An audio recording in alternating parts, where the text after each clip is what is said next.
Hey everybody, Rob D'Alessio, Taste of Retirement. Today what we're doing is a Mexican beer cheese queso with homemade fried tortilla chips. It's getting close to holiday time. Instead of bringing the same old, do something different with a twist. Come on, let me show you how we do it.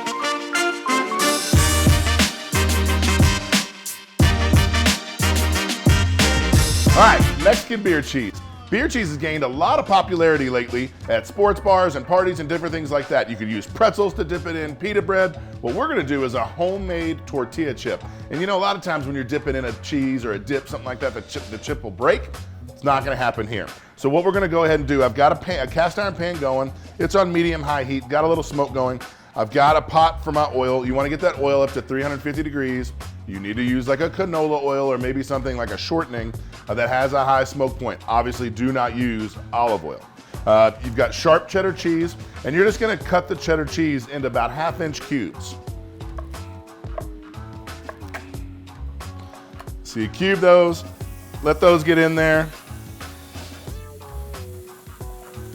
We gotta go pretty quick though, because it'll end up starting to stick to the pan.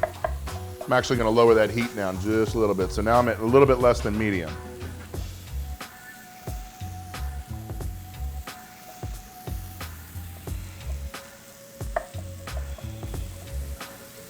Okay, so the oil's going. We're gonna throw a little bit of cornstarch in there. That's actually gonna help it, so, get liquefied, because sometimes cheddar cheese doesn't really melt very well.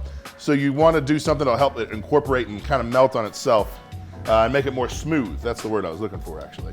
Season with a little bit of salt and pepper. A little cayenne pepper for heat. And then what we're gonna do is we're gonna chop up a jalapeno for more heat, and then we're going to chop up a red pepper. Basically, it's just for color, really, more than anything else. And jalapenos are funny. A lot of people think that the seeds are where the heat comes from, and it's actually not. It's from the stems. So if you don't want it to be too hot, you just take a spoon on the backside and then just stem it. And then you get the ribs out. And just do a fine dice on that. So obviously when you're making beer cheese is actually pretty plain.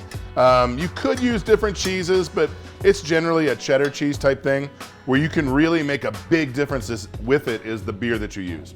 I like a Mexican beer. It's got kind of a tangy finish on the end, but if you wanted to use an IPA and really get a hoppy taste to it, you could do that. I wouldn't use a dark beer like a porter or a stout or anything like that. I don't think that would really go well with the beer cheese.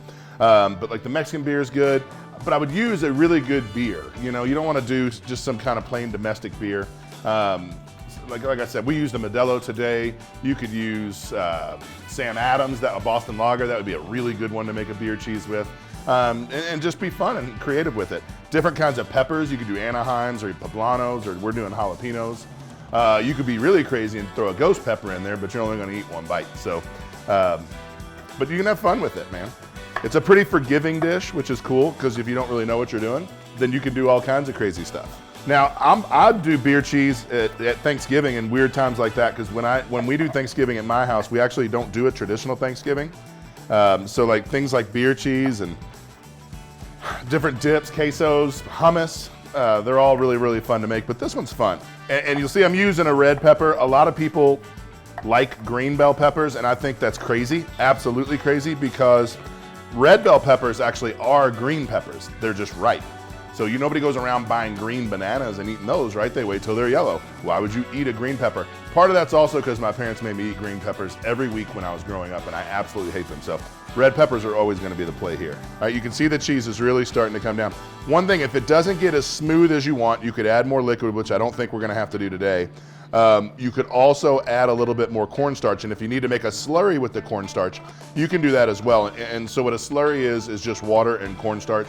You mix it up, and then you pour it in batches, and then that way things will, that's how you make, it'll thicken up, and it'll be a nice smooth texture to it.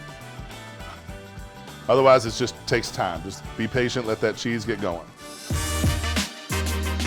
We're gonna go ahead and fry the chips now, and they're super simple. We're just gonna cut them up, And then we're gonna toss them in oil at 350 degrees, maybe a little bit higher because the oil's gonna come down if they're cold.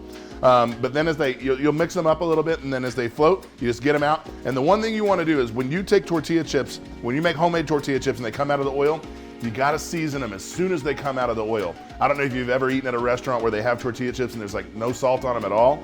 That's because they don't season them when they come out of the oil. That's a key, you want to do that. So you just cut them. And you can cut them in fourths, which is what we're gonna do today, or you can cut them in whatever you want. And you'll see they'll start to curl up and it'll just be fun.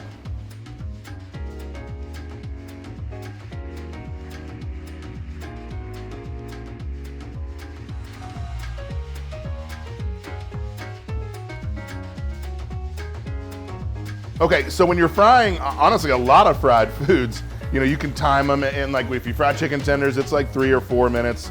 Other things are longer, some things are shorter, but basically you just want to fry something until it floats. Once it floats, it's ready to go. So the chips, they went in, they sunk, we mixed them around a little bit, and now they were at the top. So you just take them out. I use a spider, that's what this is called, is a spider. That way you can let the oil drip. And then I like to throw them on something that has a paper towel or something, just to get the excess oil. So like I said, now that they're out, they're draining a little bit, you want to go ahead and season them right now. There you have it, Mexican beer cheese queso with homemade fried tortilla chips. It's absolutely fantastic. If you like what you saw today, go to our YouTube page and hit subscribe. You'll see all kinds of amazing content just like this one. And look, the chip didn't break. I'm Rob D'Alessio, and this was A Taste of Retirement.